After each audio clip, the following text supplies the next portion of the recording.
Great. Well, welcome to Authors Chat. Thank you for being my very first guest on the new podcast. It's great to have you.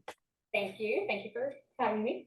You're welcome. So, for anyone that doesn't know you and doesn't know, what you're into, let the audience know. What are you all about? Well, I'm a dark romance author, and dark romance, I try to explain it to people like take a thriller or a suspense novel and put a love story in it. Okay.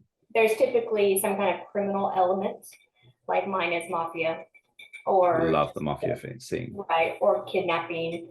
Something. Sometimes there's taboo things, or considered taboo, like BDSM or something like that. So it's more on the darker side of an element that the hero is not necessarily on the up and up, most likely, Okay. or anti-hero. So yeah, it's got some just darker stuff. But I always say, because I even categorize them, there's not really a dark romance genre when you publish it. So I put suspense romance or thriller romance. So Okay.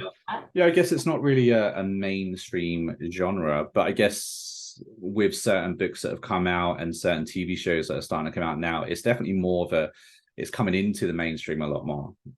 Right. Yeah. And they also call it like gothic romance, which that means more on the kind of horror element.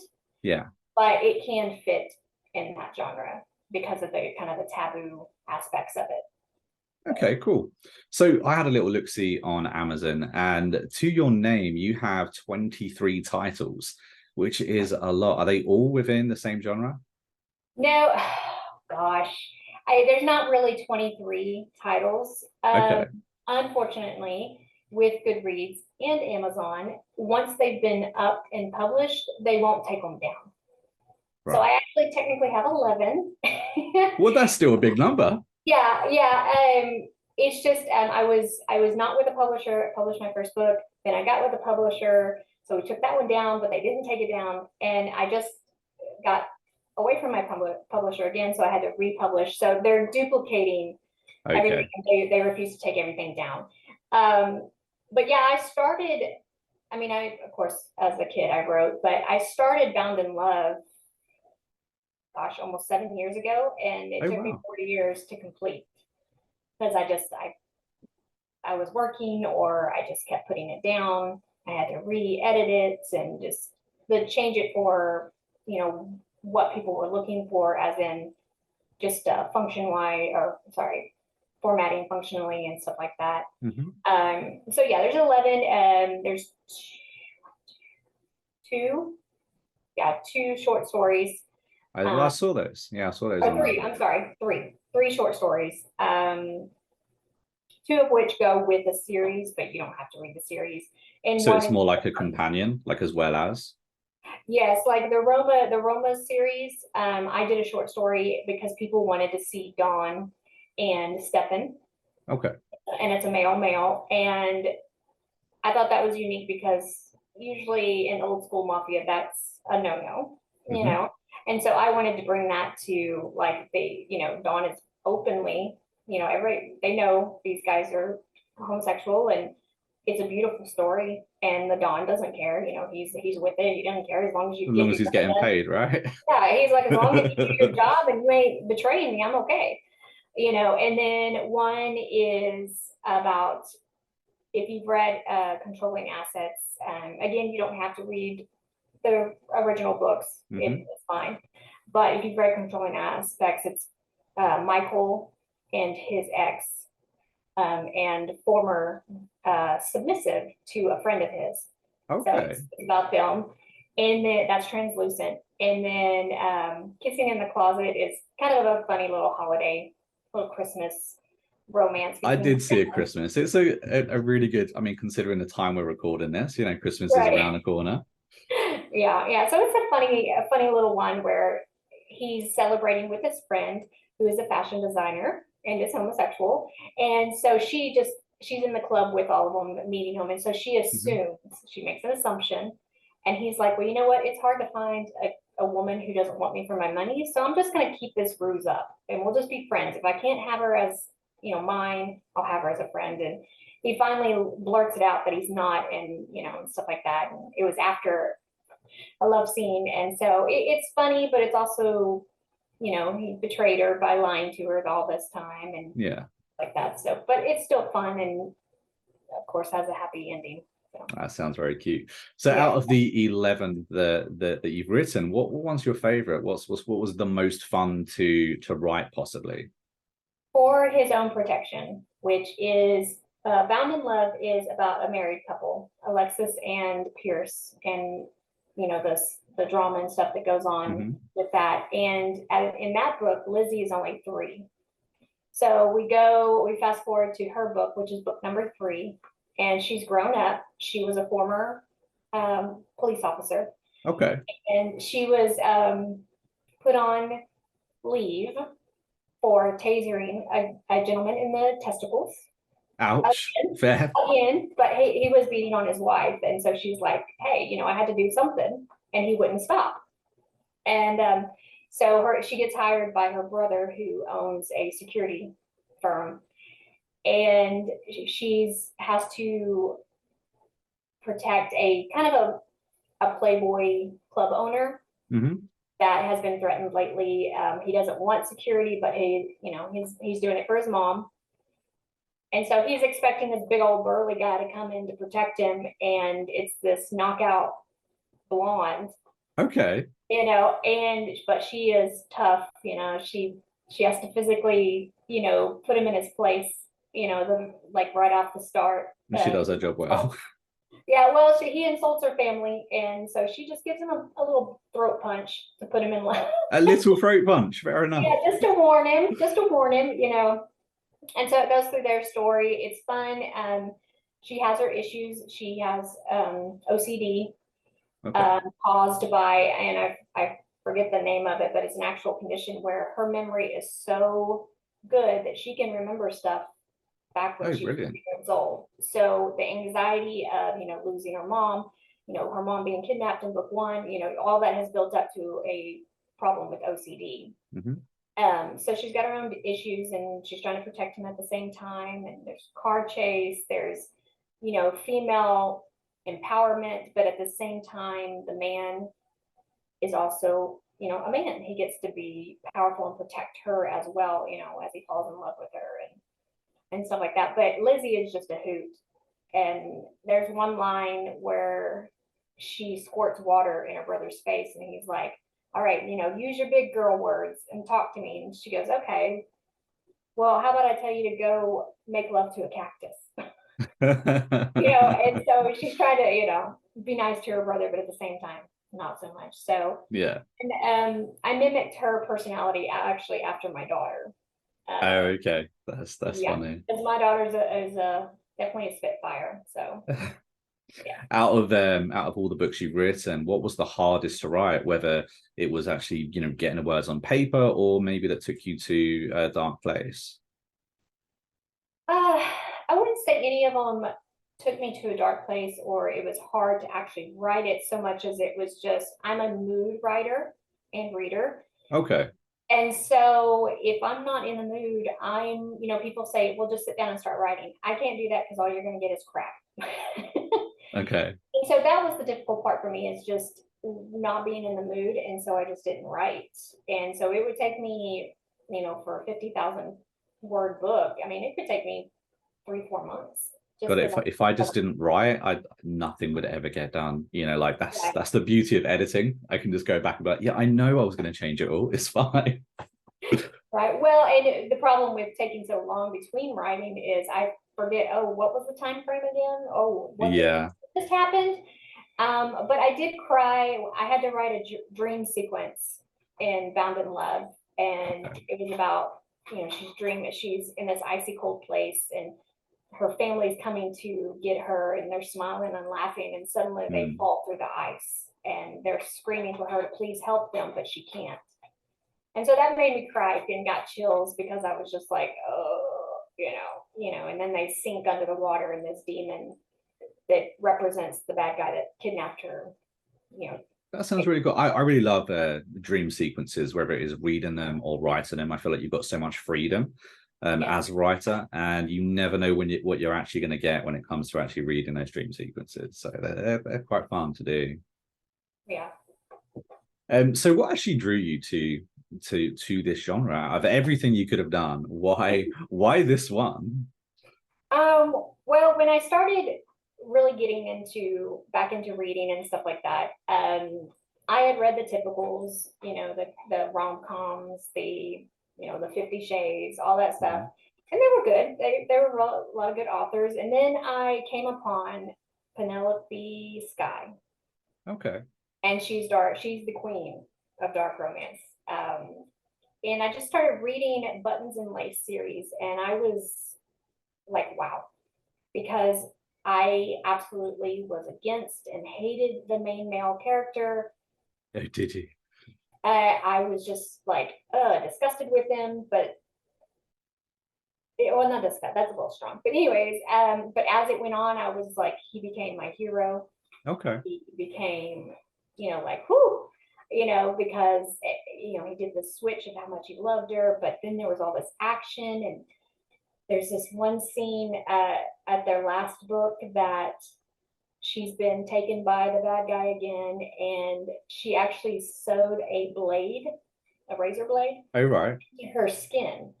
Oh, really? So when the guy was about to come at her, she like tore open her skin and pulled the blade and defended herself. Oh, wow. Yeah, so I'm like, this is incredible. There was so Yeah, much yeah. action, Very intense. very strong female characters, while again having the males be their protectors. There's still, and it was he got out of it, but it was a criminal organization. Hmm. But yeah, I just loved how she was able to bring so many different emotions into the book. Okay. Even though like it was horrible to feel the anger and the drama and the stuff like that, it was also a huge emotional release Yeah. just reading it, getting Well, it these. must have been really well written for you to 1 minute hate the main male lead and then go around and be loving them by the end. Exactly. Exactly. And so I was just like, this is what I want to do. I'll never be able to do it like her because she's incredible, but I just said that's what I wanted to do. I found myself honestly incapable of writing a meek Mm. female character, the ones that just lay down and Yeah, just of course. so good looking. And I couldn't do that. And I was like, you know what? Let me go into the dark side and see what I can do. And I just fell in love with it. I think it's really important to write, like empowering female roles, Mhm. especially in this day and age. So that's really cool. So you've just gone from traditional published, and you are now moving into self-published. Now that is a journey and a half. Yeah, when I got with them, I was really had high expectations of, Okay. oh, I'm with a publisher, yay! How long have you been with them? I was with them for 3 years. Okay, so that's a decent period of time. Yeah, it was a 5-year contract. But because of publishing change or things changing in the publishing world, they had to change things that really changed the contract. Oh, And okay. so they let you opt in to go forward with them or go ahead and opt out because like you didn't want these kind of terms or whatever. So I went Yeah, of ahead and course. opted out. There was just a little bit too much pushback, and I kind of lost my creative control. Oh, that sucks. Yeah, and so especially now, since I already knew how to format my books, I knew how to do everything they were doing. Hmm. Except, I was horrible at editing, but I was able to find some really incredible people to help me with editing. It's not perfect, of course, but so I was just like, well, you know what? I can do everything they're doing. Hmm. Yeah, is it a little more hassle that I got to sit down and add to it? My work, yes, it is. But because I am familiar with it, I can get it done pretty quickly, and I get the power to create my own covers. Yeah. Regardless, I kept up with marketing trends when it came to, genres, it came to what should be on a cover. even down to what colors are popular, Okay. and stuff like that, and what people are looking for. So I was just like, yeah, honestly, it lifted a huge weight off my shoulders, because I could be free to show my vision. I mean, having that creative freedom again has got to be a big thing as well. I think that, being independently published, or for myself, having that creative freedom to be able to do whatever I want within my books is, especially at the stage I'm in, really important. Right. And it was just, some people would comment like about, which I won't be doing any audiobooks, but some people would comment on about the narrator on the audiobook. And I'm like, I am so sorry. I have no control over that. Like Yeah. people, I'm glad I'm not doing audiobooks because people hated it. Really? Yes, and I kept getting messages, hey, I'm sure your story's great, but I just can't stand this aspect, so I had to do not finish it and got a Oh, that's refund. such a shame. And I'm just like, oh my gosh, because the narrator guy, and he's a wonderful guy and he's very nice, but they just didn't like how he read it. Hmm. And I told him, I was like, please, no more audiobooks. Please don't do any more Oh, audiobooks. And so, if I do eventually down the road want to do an audiobook, I'll do it myself, or, I've got the equipment and everything like that, because before I started writing, I was actually looking into becoming a narrator. okay. Yeah. And then I was like, well, what the heck? I might as well just write my own book, narrate my own book. Absolutely. Yeah, yeah. That's actually a big draw for me as well, trying to move into the narration. So I totally get that. And I think, who can do your book better than yourself? You wrote these characters, you're so intimate with them. Well, and I mean, I have I don't want to call it a publishing company, but I do run Bare Bones Publication, which is basically a co-op. Um, Okay. we don't get any royalties. We don't get any money. It's completely, I know people are shocked. It's completely free. My design company is with it, Book Designs by Shae. And what it is you send me your manuscript. I'll look it over. I'll format it for you. I'll send it to other authors that are approved. They're not going to steal your crap and all that stuff. Yeah, yeah. They'll go through it, correct anything they see, and it'll go through like 3 people before it comes back to you. And if you discover any other mistakes, you can fix them. Or if you discovered, hey, no, That's that's really, not really right. handy. That's very cool. Right, and it's done by fellow authors and also beta readers who this is what they do. They Yeah. read these to catch them. But we call it bare bones because it's not going through a professional, like, signed off editor. Yeah. And so there may still be little spots here and there. When it But comes to editing, there's always something though, isn't there? It doesn't matter how many times you go through it, there's always something to try and catch. exactly, and they'll also, and it's not just, oh, grammar issues. It's like, hey, I don't understand this part. It's Yeah. just like you give it to an editor, but it's coming from different, and you can change things if you want, send it back to us. And so and a lot of people don't like me are very happy with me because I design the book covers completely free of charge. If somebody wants to pay, I ask them to donate to either St. Jude or Traffic 911. Okay. So I'm trying to give people what I can give them without Absolutely. them having to be like, look, I can't afford an editor, I can't afford a cover, because if you try to do a cover and it looks like crud, nobody's gonna. Yeah, yeah. The cover's possibly, and it's a shame, but the cover is one of, if not the most important piece of your book, because it's the one thing they look at before anything else. Sometimes even before the title.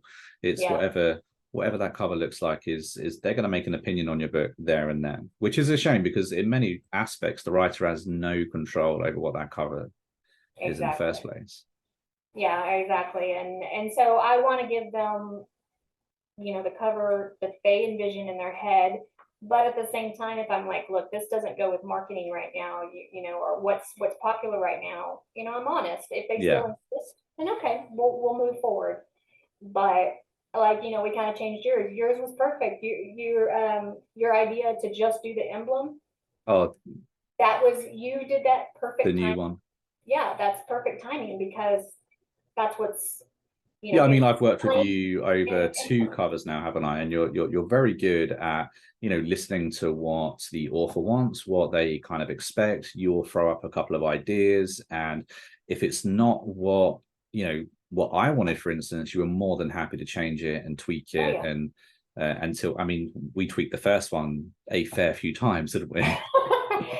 You were definitely one of my first attempts. GM Cats was technically my first ever cover from someone else that I did. Yeah, But she made it very simple. But yeah, we had a lot of aspects on yours, and yeah, we changed it a couple. But the fact that you came to me and you knew it was time. Hey, this no longer works for the market. yeah, That kind of knowledge is what we want to give people at Bare Bones. We don't absolutely. insult you, but I'll tell people, hey, that cover is not going to do you any favors. Would you like me to help you? Completely free of charge. Again, people question me, oh, what do you want? So with bare bones, for any, I mean, for any authors listening, any, writers that are coming up, is bare bones something that you're happy to have more clients for? Are you advertising anywhere? Um, I've gotten a lot of hit on covers, but I really want to bring, because if you come to Bare Bones, the only thing we ask you to do is just put the emblem on your spine and then on your copyright page. That's it. Okay. That's all we ask, just because we want people to, and if somebody says, hey, what's Bare Bones? Do I have to approve or get approved, or, like any other publisher? Yeah. You send me your manuscript. Now, if it's something that goes against mine or another author's, maybe if they don't feel comfortable, like whatever topic. At this point, I haven't found anything, that is a problem or anything. So you But accept in all genres? all genres are fine. Just know that it's going to take a little longer if it's over a certain word count, because we're gonna send it to like 3 people and then send Absolutely. it back to you. I just want more people to come to Bare Bones, because we're everything that you would get with a traditional publisher, you're going to get with us. Let me rephrase that. When it comes to preparing your book, now, Yeah. of course, I will always post about your book, like do a promo, but I'm not going to like get it into markets and stuff like that. Everything you need to get your book uploaded to, let's say, Amazon, if that's the one you choose, that's what we're here for. Yeah. Beyond that, that's all you. So yeah. And where can people find Bare Bones? Is it just you on Instagram, or does Bare Bones have its own page on Instagram or Facebook or? Right now, Bare Bones does have its own Instagram. Okay. Bare Bones Publications. Oh, I have to go and follow that myself. Yeah. And then also, if you go to my author page, shaecoon.com, you'll see a section for Bare Bones. It doesn't have its own website quite yet. I just bought the domain and I've got to set up the website. But for now, So it's pending. Nice. yes, it's pending. Yes, both Bare Bones and Book Designs by Shae have their own Instagram. Okay. And how about for anyone that is worried that they're no longer going to be able to find your work? Now you're moving from a publisher and going independent. Can people still get, your titles where they used to get them? Are you having to go somewhere else? For right now, I don't know what's going on with Google. I did submit them to Google Books, but I haven't gotten anything back from them. So right now, as of right now, they're all on Amazon. I'll do some signings and stuff like that, but Amazon for right now. Okay. I will be making a one sheet to take to actual bookstores for them to actually stock them. But yeah, as of right now, it looks like just Amazon for now. And have you got any new work lined up? You got any new books that you're working on? Yeah, I have Archer, which is a female assassin. She actually makes a cameo in the Roma's Vows, which it comes out November 25th, which is the final book in my Roma series. Oh wow, that's amazing. And when does that launch again? Sorry, November 25th. November 25th. Oh, that's soon. Yes. It was originally going to release in July, and I'm like, why? Okay. So it's going to be pushed back. So you've moved it forward. Oh yeah, because Roma's Lies came out October 25th, which is it's a duet. It's 4 books in the Roma series, but each 2 are a set. So Roma's Okay. Plan, Roma's Promise go together. They're out. Roma's Lies and Roma's Vow go together, and Roma's Lies is out. And I'm like, I'm not waiting 7, 8 months to give everybody that other one. But yeah, I'll have to find that other pair because I remember buying one for my partners after Christmas is coming up and all. So well, and I also made it. I made a limited edition set where there is no title on the front; it's only on the spine, and it's book 1 and 2 in the same book. It's hardcover. It's just a plain picture. Like I said, there's no title or anything like that. If you open it, it's gorgeous. The pages all have a picture on it in the background, and then it has some fan art that some fans have sent me. I put it in there. Absolutely, that's cool. Yeah, and that comes out November 14th actually, and then the other 2 books have their own limited edition. It comes out December 5th. They're absolutely gorgeous. Of course, they are more pricey, but it sounds like they're very worth it. Oh, I believe so. It's absolutely beautiful, and I'm thinking maybe just keep doing that with all my books. Yeah. From now on, so as we've mentioned before, you are doing covers, book covers. What got you into that? Because that's massively different to writing. How did you get into book covers? Why are you doing it? Why are you putting yourself through extra stress and extra things to think about? It's actually because, like I was saying, I'm a mood writer. I was like, I can't write. I can't, I do have some, medical issues that kind of give me a fog.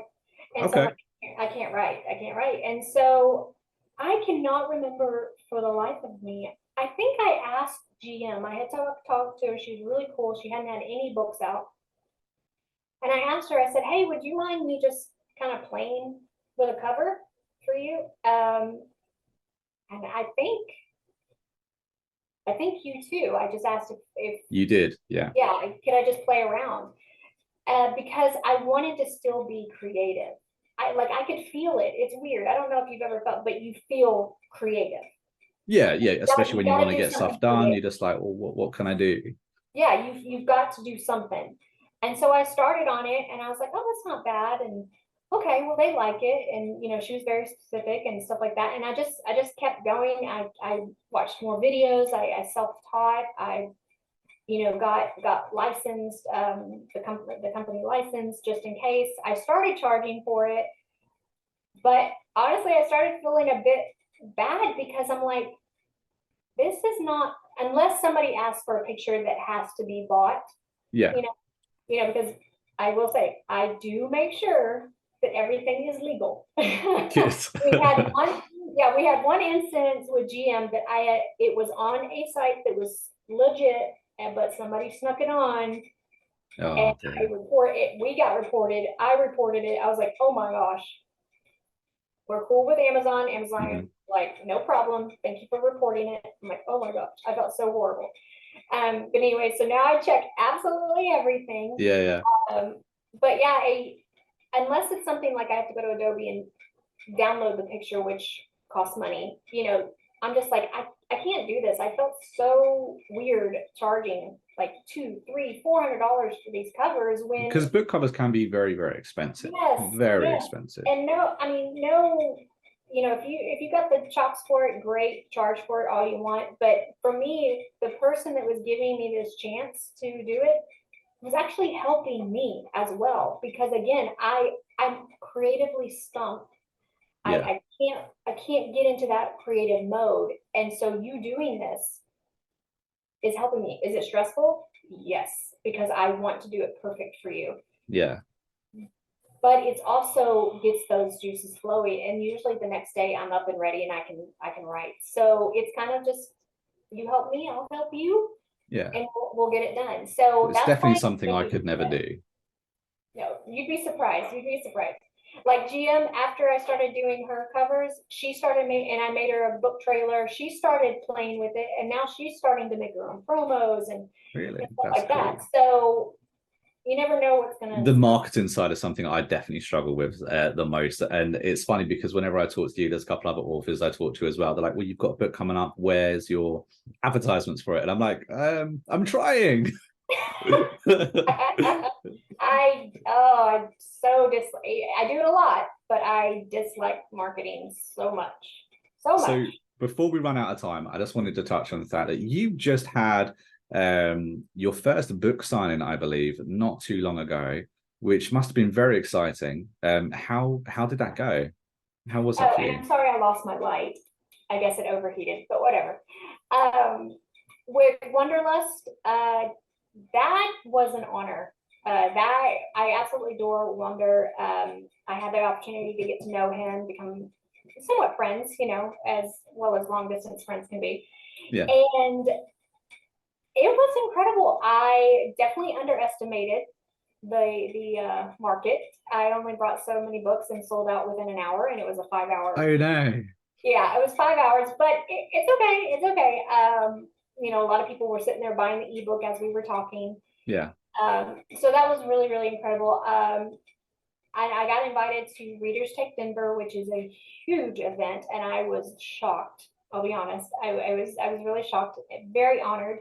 Unfortunately, I was ready to go, had everything ready. Unfortunately, an event came up where I had to back out of it, but Oh, that's that's a okay. shame.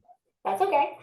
I'm saving up for hopefully rare Florence, maybe go to Italy, or you know, I'll go to London or something. But I was still so honored. And then yeah, I did a little coffee shop, and it was slow. Unfortunately, they didn't do a lot of marketing on their side, but Yeah. it was still fun. It was great. People asking questions, even if they didn't write or buy the book, they still asked questions, got my name out there and stuff like that. So it was really, really fun. And Oh, that's again, awesome. I'm going to mention her a million times, but GM Katz, oh my gosh, she flew down to Texas just to come to the signing to help me. Oh no, never. That's She amazing. pimped, yeah, that's why they sold so fast, is because she was pimping them out like, you know, crazy. And That's I'm just like, wait, amazing. you know, so yeah, it was pretty great. I recommend at least one for somebody, but I would recommend one of the events. You seem to just get way more traffic than if you're just setting it up by Yeah. yourself. Maybe for the Okay. first, yeah, if you can. Well, that's awesome. That's really cool. Well, thank you so much for joining us. I really Thank you. appreciate it. An amazing interview, and I look forward to seeing your work going forward as well. And just really quickly, just to close it off, where can everyone find you? Amazon. Or you can go to Shae.Coon author. That's my Instagram. But ShaeCoon.com gives you kind of everywhere you can go for me. That's awesome. And I'll make sure that I will provide the links down in the description of the video for anyone that wants to just have a little click. But thank you very much, and I will Thank see you you. later. Bye.